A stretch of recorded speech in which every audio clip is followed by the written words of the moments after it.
નમસ્કાર વિદ્યાર્થી મિત્રો, આપણે આના આગળના લેક્ચરમાં હિન્દીની અંદર પત્ર લેખન એટલે કે પાઠ 1 જે પત્ર લેખન છે એનો અભ્યાસ કર્યો હતો, બરાબર। એમાં એક ટોપિક બાકી છે ડાયરી લેખન, તેના વિશે આજે સમજવાનું છે। તો દરેક વિદ્યાર્થી પોતાની પુસ્તકમાં ધ્યાન આપે। અહીંયા પુસ્તકમાં પાના નંબર 6 ઉપર આજે ડાયરી લેખનનો જે મુદ્દો છે એ મુદ્દાની આપણે ચર્ચા કરીએ। તો ડાયરી લેખન ની વિશેષતાઓ, એ ડાયરી લેખનથી લાભ, કયા કયા ફાયદા છે, બરાબર, એનું ઉદાહરણ સહિત આપણે અહીંયા જોઈએ છીએ। તો પહેલા તો ડાयरी लेखन, तो डायरी शब्द अंग्रेजी भाषा का है। डायरी के लिए हिंदी में दैनंदिनी એટલે કે દૈનિકી આદि શબ્દો का प्रयोग किया जाता है। અહીંયા ડાયરી લેખન આપણે જે ટોપિક છે, જે મુદ્દો છે, મતલબ કે ડાયરી શબ્દ એ અંગ્રેજી ભાષાનો છે। હિન્દીની અંદર ડાયરીની બદલે આપણે એને દૈનિકી અથવા દૈનંદિની એ રીતના એની નોંધપોથી એવું નામ આપણે આપી શકીએ છીએ, એવો શબ્દનો પ્રયોગ એમ કરી શકીએ છીએ। डायरी में निजी जीवन में प्रतिदिन घटित घटनाओं का लेखा जोखा रखा जाता है। डायरी के पढ़ने से किसी व्यक्ति के जीवन में घटित घटनाओं, कार्यों या तथ्यों की जानकारी प्राप्त होती है। એટલે કે એક ફાયદો છે ડાયરી લેખનમાં, એમ કે જો ડાયરી લેખન કરીએ તો આપણા જીવનની નીજી કોઈ ઘટના ઘટી હોય અને એ બધાનું જે લખેલું હોય એ આપણે વાંચી શકીએ છીએ। ત્યાર પછી કોઈ જીવનમાં ઘટિત ઘટનાઓ, કાર્યો, તથ્યો આની जानकारी આપણે લઈ શકીએ છીએ। तो डायरी में व्यक्ति घटित घटनाओं के साथ साथ अपने मन में उठी प्रतिक्रियाओं की अभिव्यक्ति की अंकित करता है, इसीलिए उसमें व्यक्तिकता होती है। डायरी लेखा व्यक्तिकता होती है। डायरी प्रतिदिन, साप्ताहिक, पाक्षिक अथवा मासिक लिखी जा सकती है। आमा डायरी लेखन में घणा लोको पोतानी इंटरेस्ट એટલે કે પોતાના રસના અનુસંધાને કોઈ દરરોજના દરરોજ ડાયરી લેખન કરી શકે છે, તો કોઈ અહીંયા સાપ્તાહિક એટલે કે વીક અઠવાડિયાનું ભેગું, પાક્ષિક એટલે 15 દિવસે અને માસિક એટલે 1 મહિનાનું, આ રીતે ડાયરી લેખન થઈ શકે છે, બરાબર। તો સૌપ્રથમ પહેલા આપણે મુદ્દો છે કે ડાયરી લેખન की विशेषताओं क्या है। અહીંયા બતાવી છે કોઈ ડાયરી લેખન में निम्नलिखित गुण होने आवश्यक है। तो डायरी लेखन में क्रमबद्धता हो, तो भाई डायरी लेखन में कई विशेषता रखवी चाहिए। डायरी लेखन करवी छे आपणे डायरी, बराबर, पण एमां जाणવું जरूरी छे कि कई रीते लखी शकाय। तो अहींया कहे छे कि एनी क्रमबद्धता जळवावी जोईए। बीजो मुद्दो छे, इसमें लिखा गया विवरण संक्षिप्त, सारगर्भित तथा वास्तविक होना।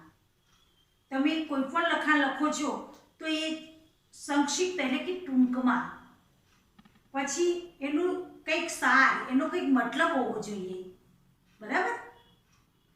ત્યાર પછી વાસ્તવિકતા જળવાવી જોઈએ, આ મુદ્દા ખાસ ધ્યાનમાં રાખવાની જરૂર છે। ત્યાર પછી જે ડાયરી લેખન में स्थान, तिथि, घटना या तथ्य का स्पष्ट रूप में उल्लेख होना आवश्यक है। कई जग्या पर बैठेला छो, कई तिथि छे, कई घटना छे, ये चौक्कस एम कहीए स्पष्ट उल्लेख होवो જોઈએ। डायरी लेखन करते समय आलोचना, टीका टिप्पणी, बनावटीपन, काल्पनिकता, चित्रात्मकता, अनावश्यक विस्तार से बचना चाहिए। આપણે ડાયરી લેખન કરીએ તો આટલી વસ્તુ એમાં ના આવવી જોઈએ, મતલબ કે એ અહીંયા કહે છે કે કોઈ ટીકા ટિપ્પણી, બનાવટીપન, કાલ્પનિકતા, चित्रात्मकता आ બધું ડાયરી લેખનમાં ન હોવું જોઈએ, બરાબર। તો આ ડાયરી લેખનની વિશેષતાઓ છે। ત્યાર પછી આપણે જોઈએ છે कि डायरी लेखन के लाभ, क्या लाभ होता है। तो डायरी लेखन के अनेक लाभ हैं। इसमें पहला मुद्दो है कि जीवन में घटी घटनाओं की जानकारी प्राप्त होती है। त्यार પછી डायरी में तथ्यों का उल्लेख रहता है। इसी कारण व्यक्ति दिन भर जो अच्छे बुरे काम करता है उसका उल्लेख भी रहता है। इसमें सही बुराइयों से बचा जा सकता है। तीजो मुद्दो है कि डायरी ऐसा दस्तावेज है जिसे पढ़कर किसी व्यक्ति के जीवन के पिछले अनुभवों तथा घटनाओं की जानकारी और वह भी संबंधित व्यक्ति के शब्दों में प्राप्त ही जा सकती है। यह संबंधित व्यक्ति के शब्दों में प्राप्त होती है एम के छे बराबर। डायरी लेखन के उदाहरण જોઈએ આપણે कि अपने नए विद्यालय के पहले दिन की घटनाओं की अपनी डायरी में लिखिए। અહીંયા બતાવે છે વિષય આપી દીધો છે કે તમારી સ્કૂલ નવી છે, પહેલો દિવસ છે, એમાં કઈ તમને ઘટના લાગી છે એ અહીંયા ડાયરીમાં નોંધ કરવાની છે। તો 7 અગસ્ટ 2010 जामनगर। आज नए विद्यालय में मेरा पहला दिन था। मन में विभिन्न प्रकार के विचारों की उथल पुथल चल रही थी तथा अनेक अनजानी आशंकाएं अनायास की मुझे डरा रही थी। 9 बजे विद्यार्थी के साथ मैं अपने नए विद्यालय आदर्श मंदिर में पहुंचा। प्रधानाचार्य कक्ष में जाने पर उन्होंने मुझसे कुछ प्रश्न किए जिनके उत्तर मैंने दे दिए। मेरे उत्तरों से वे संतुष्ट हो नजर आए। उन्होंने मुझे प्रवेश के लिए निर्धारित फॉर्म दे दिया। मन को राहत मिली। थोड़ी देर में शुल्क आदि जमा करवाने के बाद मैं अपनी नई कक्षा में पहुंच गया। अपने नए दोस्तों, अध्यापकों और आचार्य से मिलकर ऐसा नहीं लगा कि मैं नए विद्यालय में आ गया हूँ। आ रीते अहींया एक उदाहरण आपेलुं छे कि शाळा नवी छे, पहलो दिवस छे तो एना कया अनुभव थया ए अनुभव विषे डायरीमां लखेलुं छे। त्यार पछीनुं बीजुं एक उदाहरण छे, आपणे जोईए कि वार्षिक परीक्षा के एक दिन पूर्व के अनुभव को अपनी डायरी में लिखिए। वार्षिक परीक्षा एक दिन अगाउनो अनुभव आपणे लखवानो छे। तो के छे कि 5 एप्रिल 2012 राजकोट। कल वार्षिक परीक्षा का पहला दिन है। रात्रि के 1 बज गए हैं परंतु नींद नहीं आया रही। कल विज्ञान और टेक्नोलॉजी विषय की परीक्षा है। यद्यपि सब कुछ दोहरा लिया है तथा भी मन में अजीब सा भय है। अचानक पिताजी मेरे कमरे में आए। मुझे जगा हुआ देखकर टाढस बंधाया और बिस्तर पर लेटने को कहा। बत्ती बंद कर दी। बिस्तर पर पड़े पड़े भी नींद नहीं आ रही। पिताजी के चले जाने पर टेबल लैंप लगाया और पुस्तक के पन्ने पुनः पलटने लगा।